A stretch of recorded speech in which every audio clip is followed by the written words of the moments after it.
Mana Ibu itunya? Ibu Trianya udah ada. Ayo udah mulai. Mohon dulu Tria. Persembahan.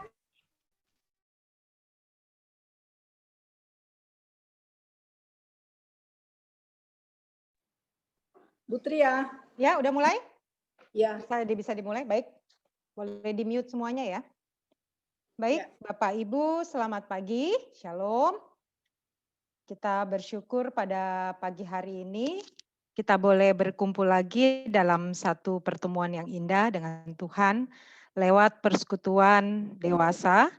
Kita percaya bahwa saat kita hadir walaupun lewat virtual, kita datang memenuhi undangan Tuhan untuk berjumpa dengannya dan mensyukuri berkat-berkat Tuhan yang terjadi di dalam kehidupan kita.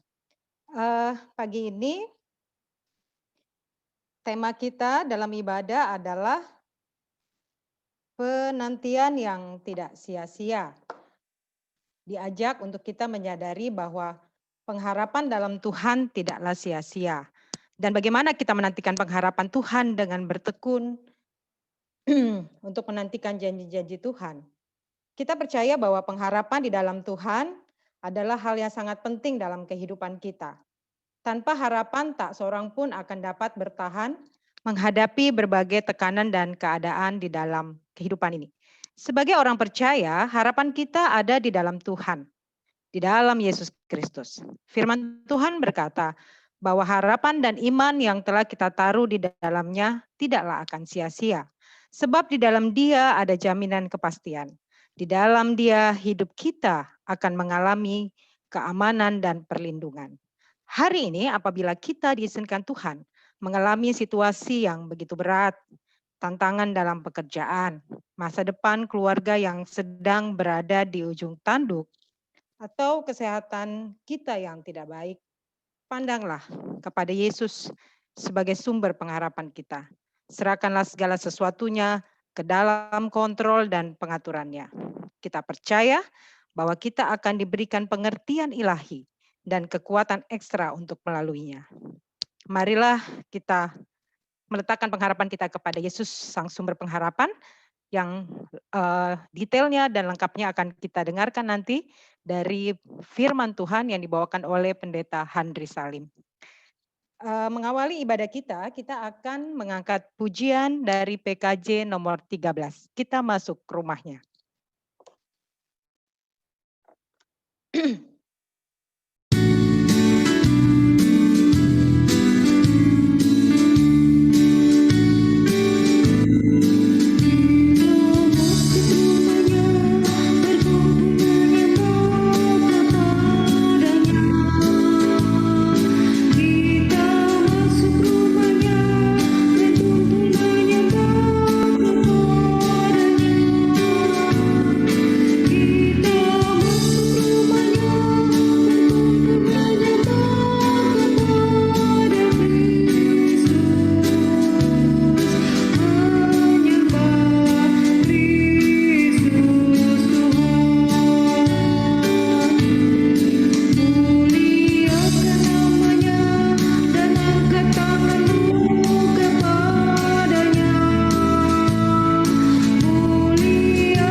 Membuka ibadah ini, mari kita bersatu di dalam doa. Bapa di dalam surga, Bapa yang mulia dan perkasa, Bapa yang ajaib dalam segala perbuatannya. Pagi ini kami sungguh mengucap syukur untuk kasih setiamu, limpah rahmat, berkat, serta anugerahmu yang terjadi di dalam kehidupan kami, sehingga kami boleh mensyukuri rahmat Tuhan dalam kehidupan kami. Hari demi hari Tuhan memelihara kami, karena Engkaulah sang pemelihara kami yang sempurna. Untuk itu Tuhan, ajarlah kami untuk selalu bersyukur akan nikmat karunia-Mu. Pagi ini Tuhan kami merendahkan hati kami datang bersujud ingin menyembah-Mu, mendengarkan firman-Mu bersama-sama keluarga besar GKI Kelapa Gading Indah. Tuhan berkati kami, siapkan hati kami. Biarlah lewat pujian hati kami disuburkan untuk menerima firman Tuhan. Terima kasih Bapak, kami serahkan ibadah ini di dalam nama Bapa, Putra, dan Roh Kudus, Tuhan yang Esa. Amin. Baik Bapak Ibu, ayat yang mendukung tema kita pada hari ini terambil dari Roma 12 ayat 12. Demikian firman Tuhan. Bersukacitalah dalam pengharapan, sabarlah dalam kesesakan, dan bertekunlah dalam doa. Kita akan memasuki firman Tuhan dan pemberitaan akan firman Tuhan yang akan menguatkan kita lewat pendeta Handri Salim. Untuk itu kita angkat pujian dari NKB 128.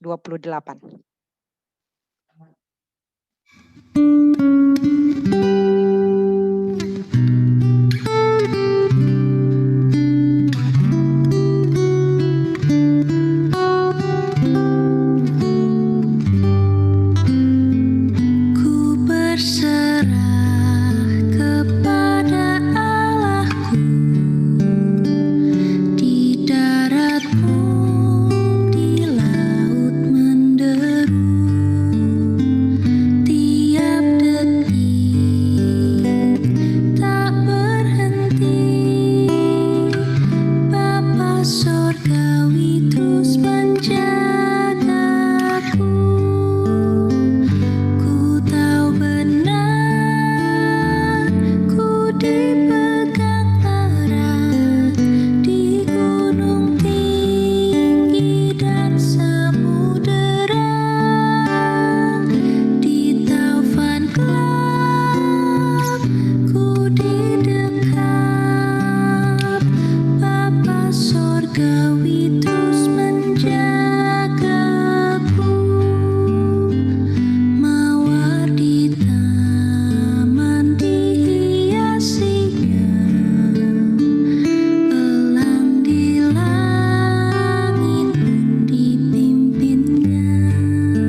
dipersilakan Pak Pendeta Handri Salim untuk membawakan firman.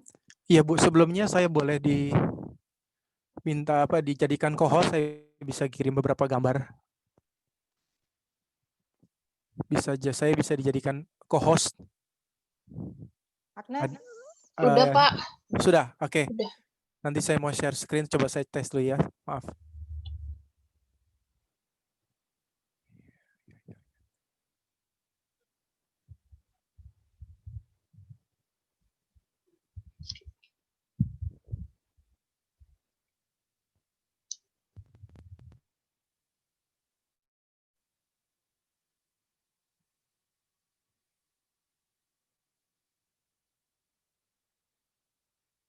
Ya, selamat pagi Ibu-Ibu.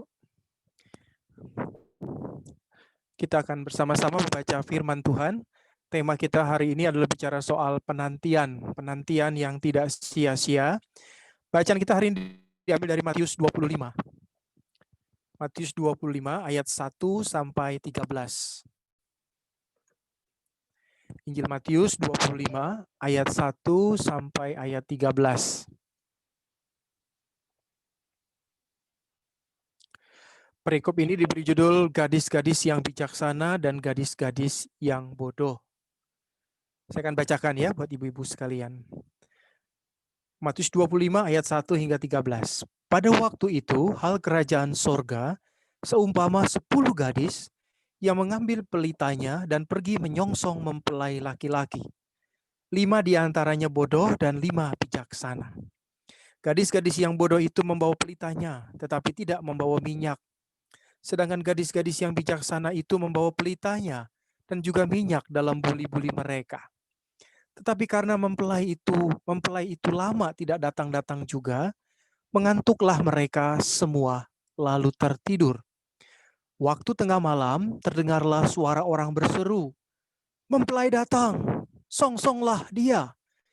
Gadis-gadis itu pun bangun semuanya, lalu membereskan pelita mereka. Gadis-gadis yang bodoh berkata kepada gadis-gadis yang bijaksana, "Berikanlah kami sedikit dari minyak itu, sebab pelita kami hampir padam." Tetapi jawab gadis-gadis yang bijaksana itu, "Tidak, nanti tidak cukup untuk kami dan untuk kamu. Lebih baik kamu pergi kepada penjual minyak dan beli di situ."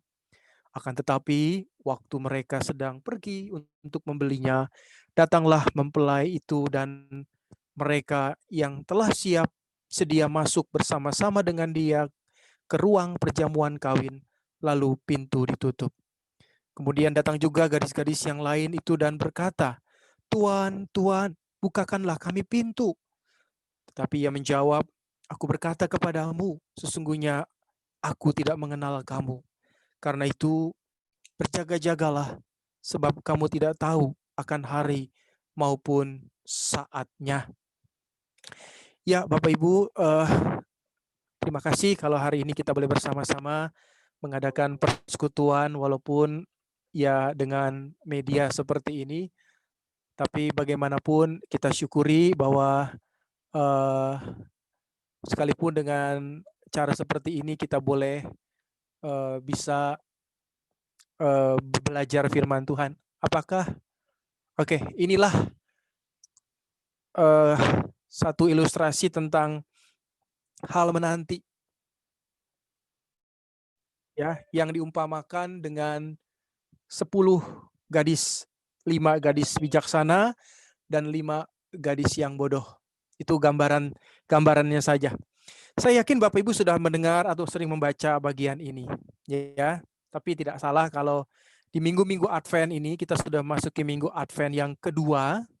Kita boleh kembali merenungkan apa arti penantian, apa arti Advent. Arti Advent dalam bahasa Latin artinya adalah kedatangan. Yang dimaksud dengan kedatangan adalah kedatangan Kristus. Karena kita percaya lewat iman kita atau berdasarkan iman kita mengakui atau mengimani kedatangan Kristus kembali. Dan kita ikrarkan itu setiap hari Minggu melalui pengakuan iman rasuli. Yang dikatakan, dan dari sana ia akan datang untuk menghakimi orang yang hidup dan yang mati. Nah, persoalannya adalah bagaimana kita menantikan. Pertanyaannya adalah bagaimana kita menantikan kedatangan Kristus dengan cara apapun, dengan sungguh-sungguh. Nah, firman Tuhan pagi hari ini mau menghantar kita untuk masuk ke dalam satu perenungan apa artinya menanti yang tidak sia-sia itu. Nah, Bapak Ibu, saya ingin menjelaskan dulu perikop ini supaya kita tahu, oh ya ternyata yang terjadi seperti itu. Bahwa cerita tentang tentang 5 gadis atau tentang 10 gadis yang membawa pelita itu memang sebuah cerita yang lazim terjadi di Israel. Cerita ini biasanya dalam konteks, dalam suasana pernikahan. Bapak Ibu asal tahu saja bahwa pernikahan di Palestina dulu atau di Israel dulu itu berlangsung sampai 1 minggu. Lama ya, sampai sepekan. Jadi selama 1 minggu itu mereka, tuan rumah itu mengadakan pesta. Nah, tapi ada hal yang menarik yang disinggung dalam cerita ini, yaitu tentang kedatangan mempelai laki-laki. Jangan bayangkan kalau perkawinan di sana waktu zaman Tuhan Yesus itu sama seperti perkawinan gaya kita di Jakarta atau zaman sekarang, di mana mempelai laki-laki dan perempuan itu datang masuk ke dalam gereja atau ke dalam rumah pesta atau ke dalam gedung itu bersamaan sambil diiringi musik, sambil disaksikan oleh ratusan pasang mata para tamu dan undangan. Jangan bayangkan seperti itu. Jangan bayangkan mereka masuk dengan muka yang berseri-seri, lalu mereka kemudian menuju ke pelaminan. Jangan bayangkan seperti itu. Sebab yang terjadi pada waktu itu, pesta perkawinan itu berbeda dengan apa yang kita alami atau yang kita saksikan. Sebab pesta perkawinan pada waktu itu adalah sesuatu yang memang ada penantian di dalamnya. Kenapa saya katakan begitu? Karena seorang mempelai wanita ya itu akan menanti kedatangan mempelai laki-laki. Dan sayangnya adalah bahwa kapan waktunya si mempelai pria itu datang tidak pernah diberitahu. Lucu ya, bahkan mungkin sedikit konyol. Mau nikah aja repot gitu ya. Jadi si mempelai laki-laki mungkin memberikan surprise atau memberikan kejutan, tapi memang mungkin di sanalah adat istiadat seperti itu. Di zaman dulu rumah-rumah mereka kan agak berjauhan dan jaraknya juga cukup jauh untuk ditempuh. Jadi mungkin butuh waktu lama untuk seorang mempelai laki-laki dan keluarganya mendatangi atau berjumpa di rumah keluarga mempelai wanita. Nah, dalam cerita ini kita melihat ada beberapa gadis, disebut di situ ada 10 gadis, mungkin bisa lebih. Saya membaca ceritanya ini bahwa ada apa dengan gadis-gadis itu, ya. Di dalam tradisi perkawinan orang Yahudi, peran 10 gadis dalam cerita ini adalah mereka adalah orang-orang para gadis yang memang disiapkan untuk menyambut kedatangan mempelai laki-laki dengan cara mereka bermain alat musik atau bernyanyi, menari. Jadi mereka ini ibaratnya penggembira gitu ya, yang menciptakan suasana sukacita di rumah mempelai wanita sambil mempelai wanita menantikan kedatangan mempelai laki-laki.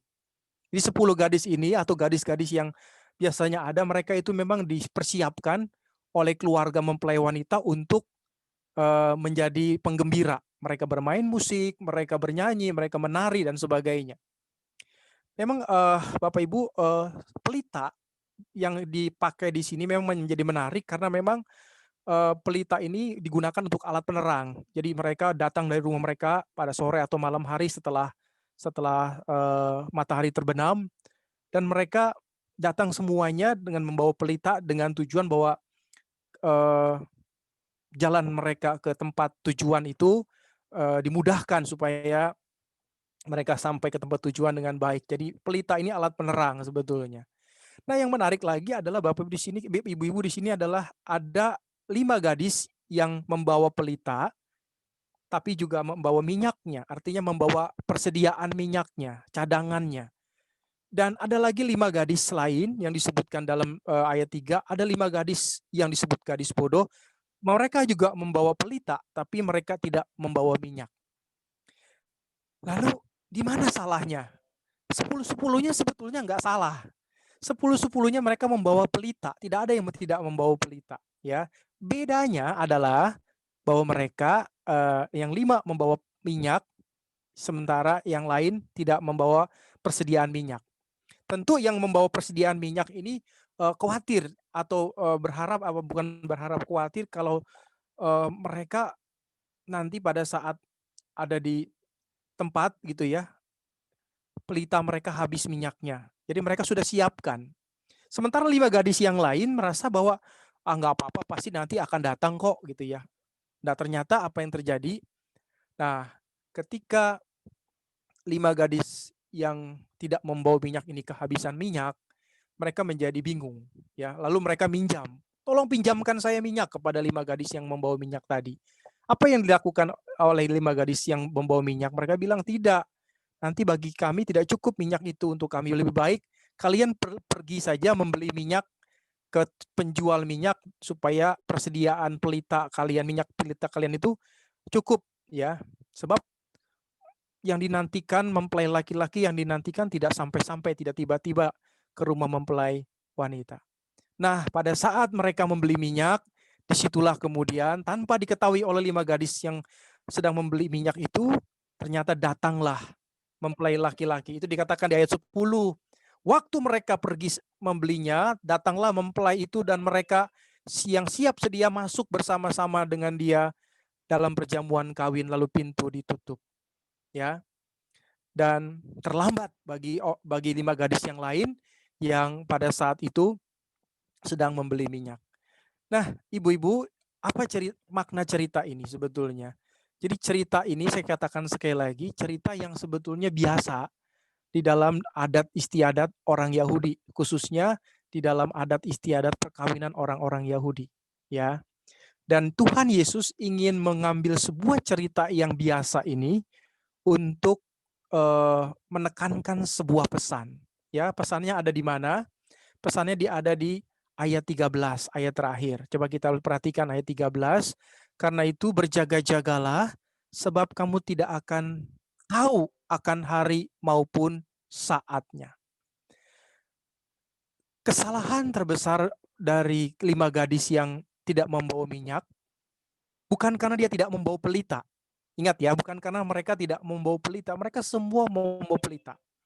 Tetapi mereka tidak mempersiapkan minyak untuk sewaktu-waktu kalau pelita mereka akan padam.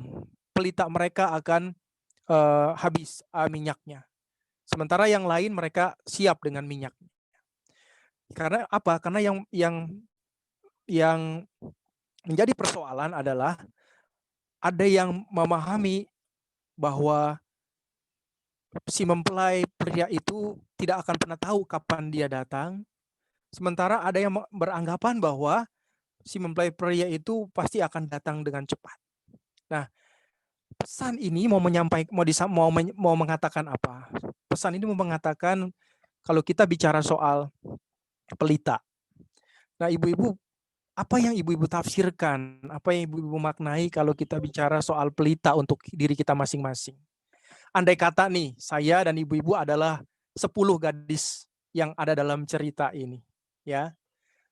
Andai kata kita adalah 10 gadis dalam cerita kisah ini, apa yang kita mau andaikan dari tentang pelita yang mereka bawa? Ya. Tentu mungkin kita mengatakan pelita, misalnya nih, pelita buat saya adalah iman. Jadi iman saya itu pelita. Tapi pelita itu juga perlu minyak. Misalnya, contoh ya, saya mungkin secara pribadi mau mengatakan buat saya pelita adalah iman saya, keyakinan saya. Karena keyakinan itu ibarat pelita, maka sebagaimana pelita itu membutuhkan minyak, maka sewaktu-waktu api pelita itu bisa padam. Mungkin awalnya kecil dulu, redup, karena kemudian kekurangan minyak, lalu kemudian karena minyaknya habis bisa jadi akhirnya mati pelita itu. Ya, saya ingat waktu kecil rumah kami belum ada listrik, jadi kami tidur tuh hanya pakai lampu tempel. Jadi setiap sore papa saya itu turunin pelita, lalu kemudian buka tabungnya, lalu kemudian dituangin minyak tanah supaya pelita itu bisa menyala dari malam, dari sore sampai pagi. Saya masih ingat waktu sekolah dasar itu, saya belajar itu nggak pakai listrik, pakai pelita. Jadi pelita itu saya tempel di dinding supaya bisa membuat saya belajar.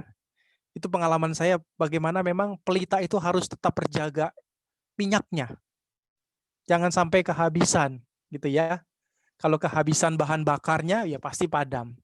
Nah, kalau kita mengatakan pelita adalah iman, ya, yang membuat kita punya pengharapan, yang membuat kita punya keyakinan, apalagi di hari-hari sekarang ini, ya, keyakinan kita sedang betul-betul diuji, ya, kesabaran kita sedang diuji, lalu penantian kita pun sedang diuji. Mungkin hari-hari ini semua orang akan menanti dan bertanya, kapan corona ini selesai, begitu ya? Kapan pandemi ini kelar? Walaupun kita bersyukur pemerintah sudah membeli sekian banyak vaksin untuk nanti dipakai oleh masyarakat Indonesia, kita doakan saja. Tapi semuanya memang membutuhkan proses, ya. Mungkin yang menarik adalah di sini bukan soal kapan si mempelai itu datang dalam cerita yang kita baca. Tapi dalam cerita yang kita baca adalah bagaimana kita siap, ya, sampai memang betul-betul mempelai itu datang dan pelita kita tidak kedapatan padam atau hampir padam. Kita bukan kategori gadis-gadis yang memang merasa yakin bahwa si mempelai pria itu datang seperti yang kita harapkan. Ternyata dalam cerita ini mempelai itu tidak datang seperti yang mereka harapkan. Dan ketika pelita mereka habis bahan bakarnya, mereka bingung dan sebagainya. Nah, ibu-ibu, saya kasih gambar. Ini cuma gambar saja, ilustrasi saja. Mana ya?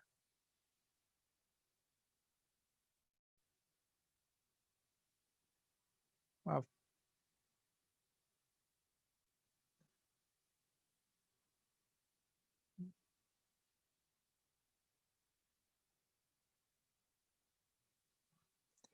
Gambarnya saya lupa di mana ditaruhnya. Jadi sebuah ilustrasi saya mengatakan bahwa iman kita barangkali akan dibayangkan seperti pelita yang sewaktu-waktu, ya, ada waktunya kita mengatakan saya masih percaya, saya masih tekun berdoa, saya masih bisa berharap, saya masih yakin ada keajaiban, gitu kan ya. Saya masih yakin ada ada pertolongan Tuhan. Tapi sampai kapan? Ya. Terkadang yang kita lebih fokuskan adalah bukan pada bagaimana iman kita tetap menyala. Pelita iman kita tetap menyala, tetap punya keyakinan, pengharapan. Tapi terkadang kita fokus kepada besarnya masalah yang kita hadapi. Ya. Kita fokus kepada besarnya kesulitan yang kita hadapi. Sehingga energi kita, kekuatan, keyakinan kita lama-lama akan berkurang. Nah, ketika kita berkurang, apa yang kita harus lakukan?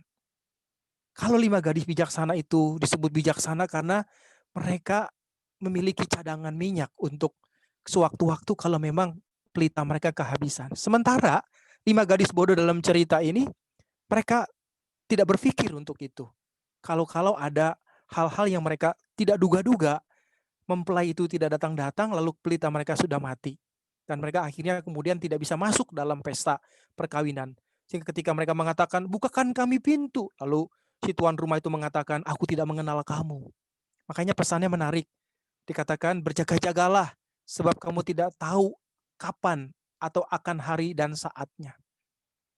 Maka Bapak Ibu-Ibu yang penting yang kita merenungkan adalah, sederhananya, praktisnya adalah, iman saya bagaimana harus tetap menyala. Seperti pelita yang harus menyala. Maka kalau pelita itu membutuhkan minyak, sebagai bahan bakar dia tetap menyala. Kalau dalam cerita ini 5 gadis bijaksana itu menyiapkan minyak lain, ya, cadangan minyak lain, persediaan minyak lain yang nanti bisa mereka gunakan sewaktu-waktu. Bagaimana dengan kita? Ya, kalau ibarat saya mengatakan bahwa iman ini kalau ibarat handphone perlu terus di-charge, perlu terus dibuat tetap on terus. Bagaimana caranya? Maka ketika 5 gadis bodoh itu mengatakan, boleh nggak pinjam minyakmu supaya kami juga tetap menyala? 5 gadis bijaksana mengatakan tidak, nanti kami juga tidak cukup. Nah, Bapak Ibu, ibu-ibu yang Tuhan kasihi, ini mau mengatakan apa? Bahwa tidak ada hal-hal yang bisa kita tuker begitu saja atau kita pinjam dari orang lain. Apa itu? Kalau dikatakan di sini minyak saja tidak boleh si 5 gadis bijaksana ini tidak mau meminjamkan kepada 5 gadis bodoh, lalu apa yang kita mau artikan? Bisa nggak kita meminjam iman orang lain? Bisakah kita meminjam orang lain suruh berharap tentang kita? Kan nggak bisa. Semuanya berpulang pada kita masing-masing. Nah, bagaimana itu? Nah, balik lagi saya ingin mengatakan bahwa cerita ini mengandung sebuah arti tentang sebuah hikmat atau pengertian yang sebetulnya kita harus belajar terus. Ya, iman tidak dengan sendirinya membuat kita seperti pelita yang menyala terus karena perlu bahan bakar. Pertanyaan yang sekarang adalah bahan bakar itu apa buat kita? Iman kalau dibayangkan, diibaratkan seperti pelita, lalu kemudian minyak itu adalah bahan bakarnya. Lalu bagaimana kalau kita biarkan pelita iman kita itu tetap menyala? Apa yang kita perlu isi untuk iman kita? Apa yang perlu kita sediakan? Saya mengatakan salah satu contohnya adalah hari ini.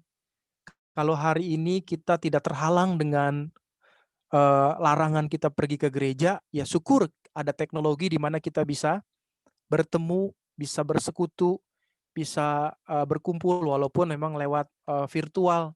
Tapi paling tidak kita ingin mengatakan, ya inilah minyak yang saya mau isi. Inilah cara saya untuk tetap membiarkan pelita saya tetap menyala. Jangan biarkan pelita saya menjadi padam. Jangan biarkan saya kehilangan pengharapan, kehilangan keyakinan, dan sebagainya.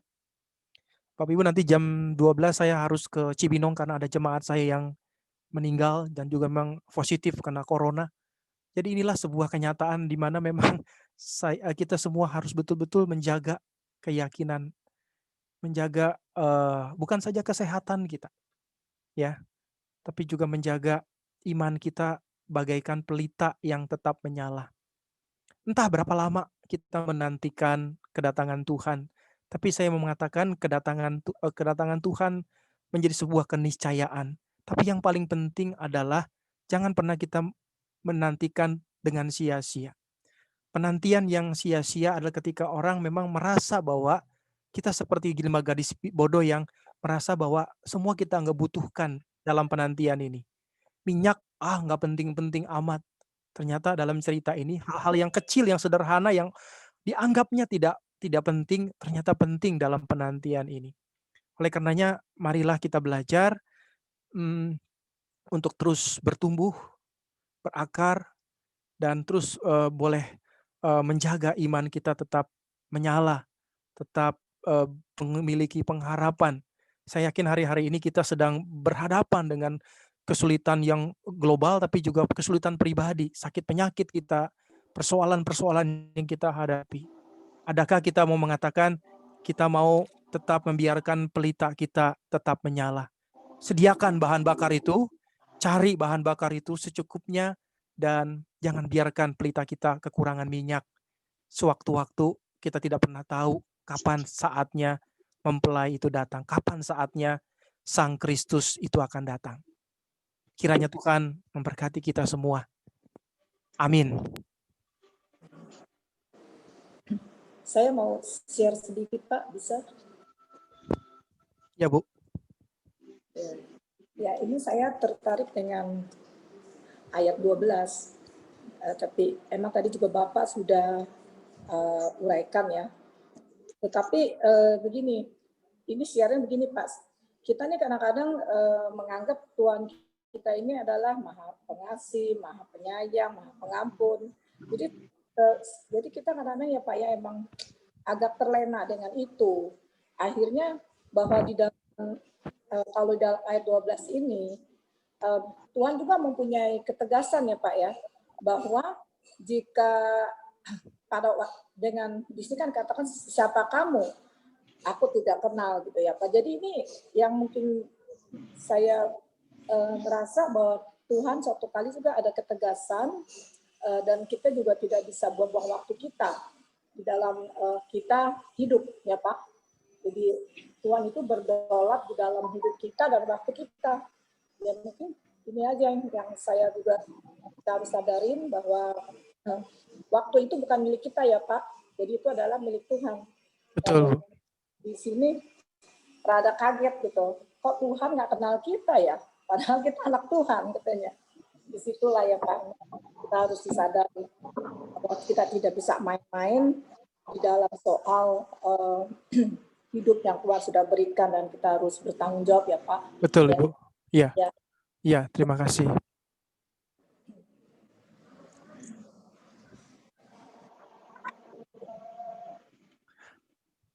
Ya, sekali lagi barangkali pesannya yang saya tadi sudah katakan, bercermin dari cerita ini, kita melihat semua bahwa memang tidak ada penyesalan yang yang kita sesali selain ketika segala sesuatunya terlambat. Ibu mengatakan betul, Tuhan itu penyayang pengasih selama Dia memberi kesempatan kepada kita. Waktu yang Tuhan berikan begitu banyak. Cuma ketika semuanya akan berakhir, disitulah kadang-kadang kan orang bilang penyesalan selalu datang terlambat, ya. Dan disinilah memang kita lihat bagaimana ketika diceritakan 5 gadis bijaksana itu tidak bisa masuk ke dalam pesta dan karena pintu sudah ditutup setelah mempelai pria itu datang. Ini bicara soal chance, bicara kesempatan, dan hal yang paling menyakitkan adalah ketika memang segala sesuatunya terlambat dan kita tidak bisa kembali lagi memutar waktu, membeli waktu atau menambah waktu. Dan memang itulah penyakit manusia kebanyakan. Kata orang katanya penyesalan selalu datang terlambat, yang datang duluan itu pendaftaran. Jadi penyesalan selalu datang terlambat. Selalu memang. Ya iyalah semua begitu ya. Ya ini memang hal yang sederhana yang kadang-kadang banyak orang Kristen abaikan, banyak orang Kristen suka masih lama ini gitu ya. Kita nggak pernah tahu. Maka di situ Advent menjadi penting untuk kita renungkan karena yang penting adalah kesiapan. Ya, kalau ditanya siap nggak untuk Tuhan datang, siap. Tapi begitu ditanya mau mati sekarang, pada mikir dulu gitu ya. Karena kan untuk siap datang menyongsong Tuhan kan harus melewati kematian. Ya itulah dilemanya ya. Kadang-kadang siap tapi begitu tanya siap mati mikir dulu. Ya, terima kasih Ibu Ella. Ya. Semoga kita semua juga seperti yang gadis yang bijaksana ya Bapak Ibu. Supaya kita nanti bisa diterima pada waktunya. Ya. Sekarang mungkin udah Ibu Tria. Ya, baik. Terima kasih Pak Handri atas firman-Nya, sungguh luar biasa dan menguatkan kita semua ya bahwa memang kita harus bersiap-siap entah kapan waktunya. Mungkin yang muda duluan, yang tua duluan, ya kita nggak ada yang tahu. Tapi lewat firman Tuhan atau perenungan firman Tuhan yang kita ikuti setiap hari, yang di gereja pun sudah buat doa syafaat malam, juga ada anamnesis segala macam yang kita ikutin. Biarlah itu menambahkan minyak itu untuk diri kita supaya iman kita terus menyala.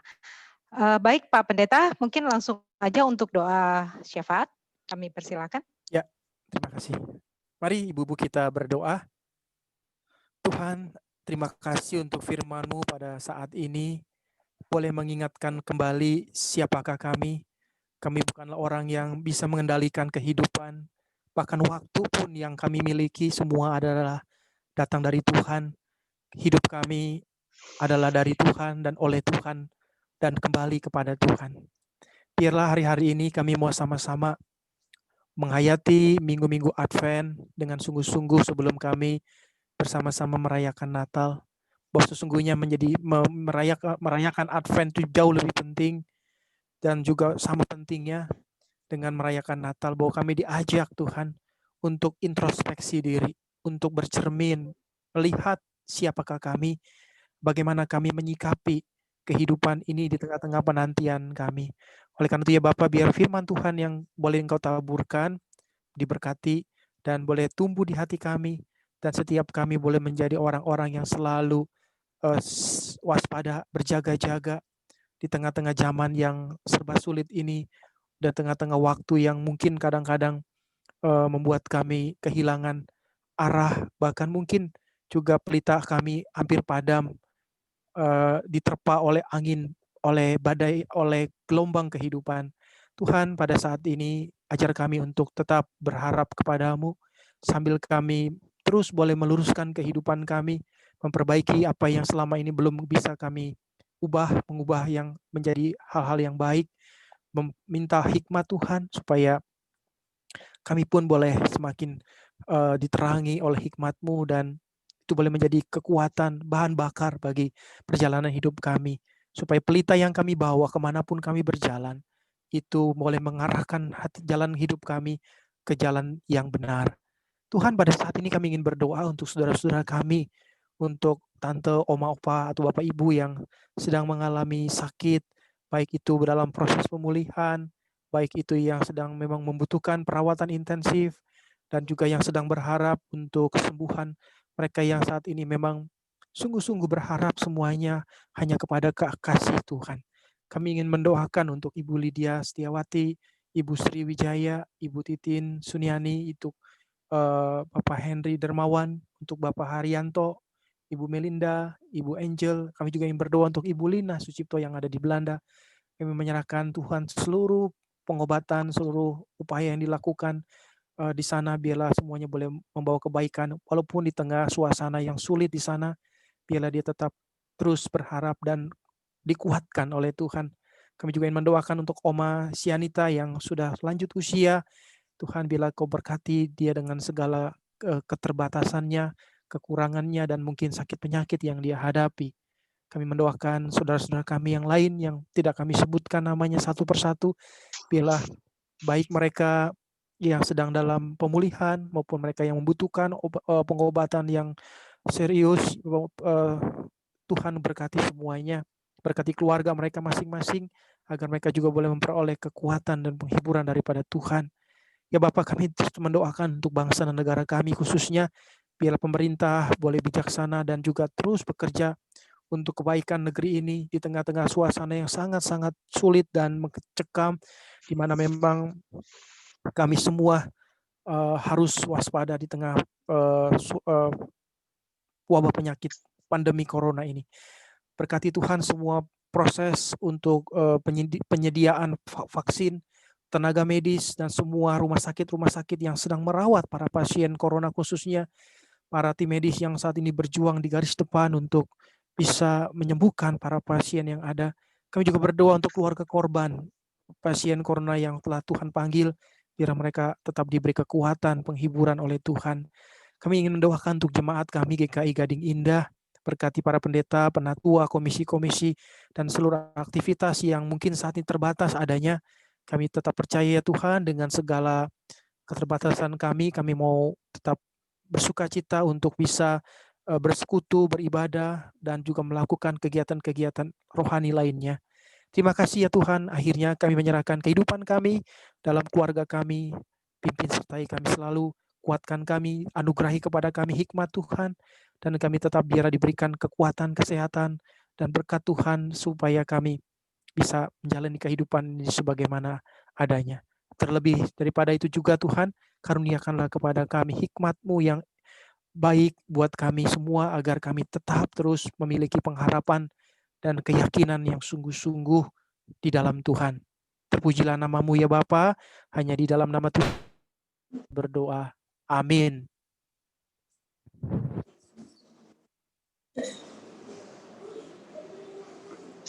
Terima kasih Pak Handri. Kita akan memberikan persembahan. Persembahan ini bisa diberikan dengan beberapa cara, yaitu yang pertama dimasukkan ke dalam amplop. Nanti bila tiba saatnya untuk kita beribadah kembali, persembahan itu bisa kita masukkan di dalam kantong persembahan. Kemudian juga bisa transfer lewat nomor rekening BCA 0948 488 488 dengan kode akhirnya 2 seperti contoh di atas, juga dengan scan QRIS. Kodenya bisa ada di samping. Bapak Ibu bisa melakukannya dengan pilihan masing-masing. Baik, ayat persembahan kita pada hari ini adalah dari Roma 12 ayat 1, demikian dikatakan. Karena itu saudara-saudara, demi kemurahan Allah, aku menasihatkan kamu, supaya kamu mempersembahkan tubuhmu sebagai persembahan yang hidup, yang kudus, dan yang berkenan kepada Allah. Itu adalah ibadahmu yang sejati. Mengiringi persembahan kita naikkan pujian dari Kidung Jemaat 302.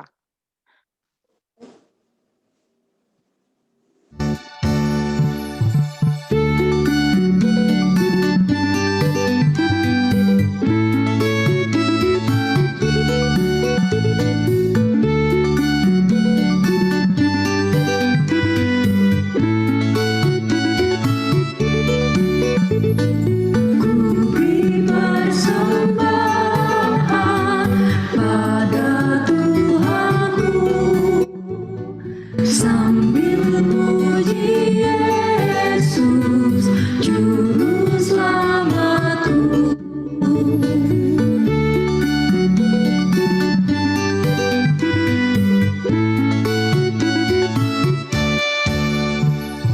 Dengan sukaria ku beri padamu dan merasakannya dalam Tuhanku.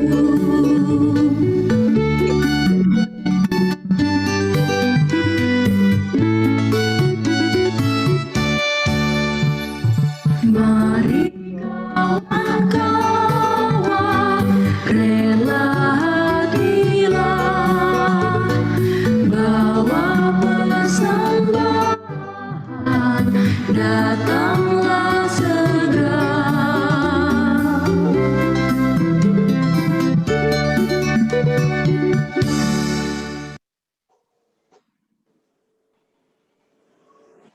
Santi bisa mendoakan untuk persembahan kita pada pagi hari ini. Mari kita berdoa. Bapa, kami mau bersyukur untuk firman yang sudah kami dengar. Berikanlah kami hikmat dan kemampuan untuk dapat melakukan firman-Mu, agar hidup kami ini boleh semakin berkenan di hadapan-Mu, Tuhan. Terima kasih juga untuk berkat-berkat yang sudah kami terima, untuk kesehatan, untuk kecukupan yang sudah kami nikmati. Tuhan, pada saat ini kami mau mempersembahkan persembahan kami. Berkatilah persembahan kami ini. Berikanlah hikmat bagi setiap orang yang akan mengelolanya, agar persembahan ini boleh dapat menjadi berkat untuk orang-orang yang membutuhkan. Terima kasih Tuhan, hanya di dalam nama Yesus kami berdoa dan kami mau mengucap syukur. Amin. Baik Bapak Ibu, kita akan mengakhiri ibadah kita seperti firman Tuhan katakan bahwa bersiap-siaplah. Seperti tadi ayat 13 dikatakan, supaya kita mengisi pelita kita dengan firman Tuhan, dengan persekutuan, ya, jangan kita meninggalkan, apalagi di tengah-tengah kondisi yang tidak kita tahu nih kapan akan berakhir. Tapi biarlah kita menaruh pengharapan kita kepada Yesus Kristus, sang sumber pengharapan kita.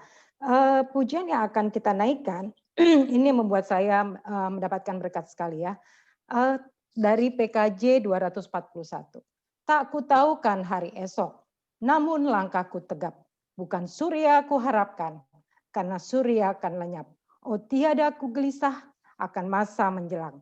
Ku berjalan serta Yesus, maka hatiku senang. Mari kita menaruh pengharapan kita isi hati kita dengan firman Tuhan, berpengharapan kepada Yesus Kristus yang akan menuntun kita, dan dialah sang mempelai yang kita nantikan untuk membawa kita kepada Bapa di surga. Kita naikkan pujian ini.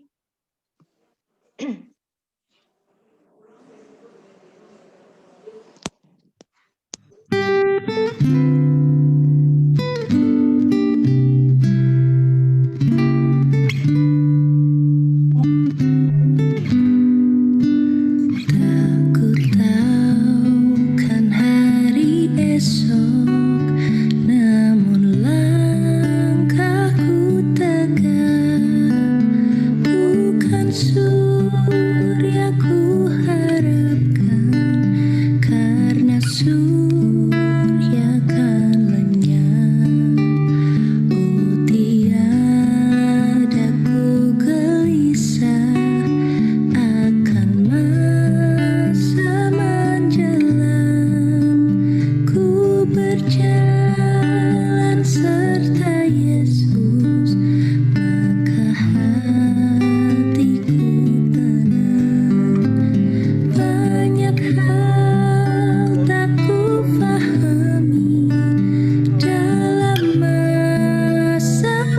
menjelang, tapi terang bagiku ini tangan Tuhan yang pegang.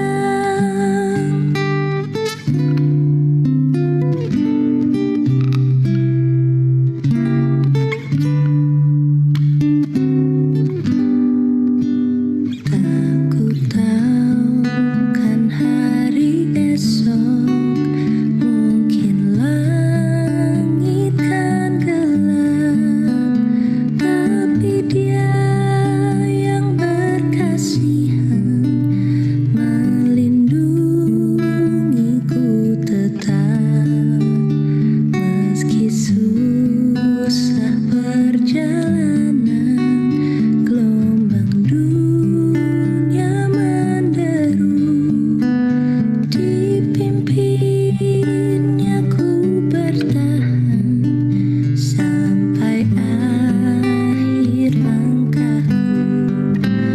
Banyak hal tak ku fahami dalam masa menjelang, tapi terang bagiku ini tangan Tuhan yang pegang. Banyak hal tak ku fahami dalam masa menjelang, tapi terang bagiku ini tangan Tuhan yang pegang. Tapi terang bagiku ini tangan Tuhan yang pegang.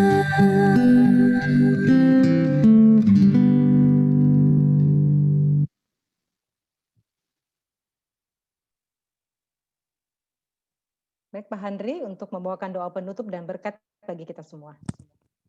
Mari ibu-ibu kita berdoa.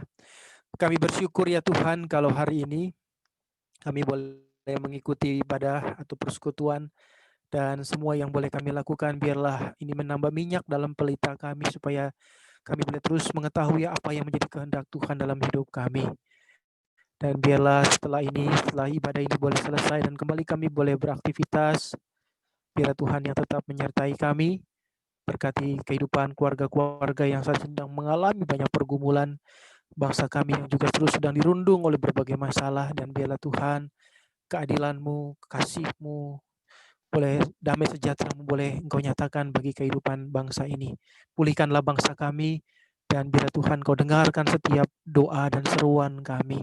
Dan kini kami ingin mengarahkan hati kami kepada Tuhan. Kami mohon berkat pimpinan Tuhan, dan biarlah melalui Roh Kudus-Mu kami boleh semakin terus dikuatkan, diteguhkan di dalam kami menantikan kedatangan Tuhan untuk kedua kalinya. Kini arahkanlah hati kita semua kepada Tuhan, dan terimalah berkat yang datang dari Tuhan. Kiranya kasih Allah di dalam Putra Tunggalnya Yesus Kristus dan persekutuan di dalam Roh Kudus menyertai ibu-ibu sekalian dari sekarang ini sampai Tuhan datang kembali. Amin.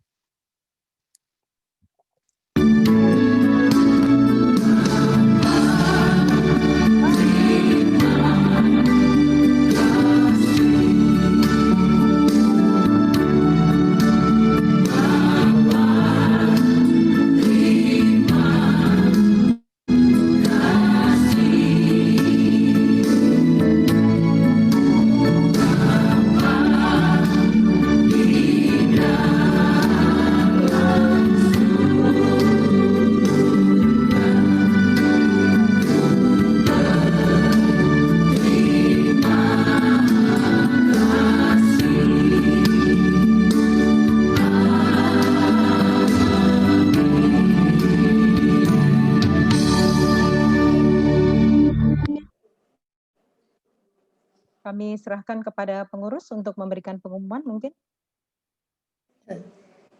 Selamat siang kepada Bapak Ibu yang dikasihi Tuhan Yesus Kristus. Pengumuman untuk persekutuan tanggal 16 Desember temanya menghitung berkat Tuhan dengan Mbak Filipan, Pendeta Tony Nathanael, dan liturgis adalah Ibu Ella dan Ibu Tuti. Mungkin kepada teman-teman, karena ini adalah persekutuan dewasa terakhir tahun 2020, mohon untuk bisa mengajak teman-teman yang lain untuk bisa ikut di dalam persekutuan tanggal 16 Desember. Acaranya cukup menarik, jadi tolong kita semua satu sama lain untuk mengingatkan kepada mereka untuk ikut bagian pada persekutuan dewasa tanggal 16 Desember. Pada kesempatan ini, kami juga mengucapkan terima kasih atas pelayanannya itu Pendeta Handri, dan juga Tuhan memberkati. Terima kasih untuk pelayanan Ibu Tria, dan juga untuk Nana dan Agnes yang sudah membantu di dalam Zoom internet. Terima kasih semua. Kita sampai bertemu lagi minggu depan. Tuhan memberkati. Ada satu lagi pengumuman, silakan Bu Santi.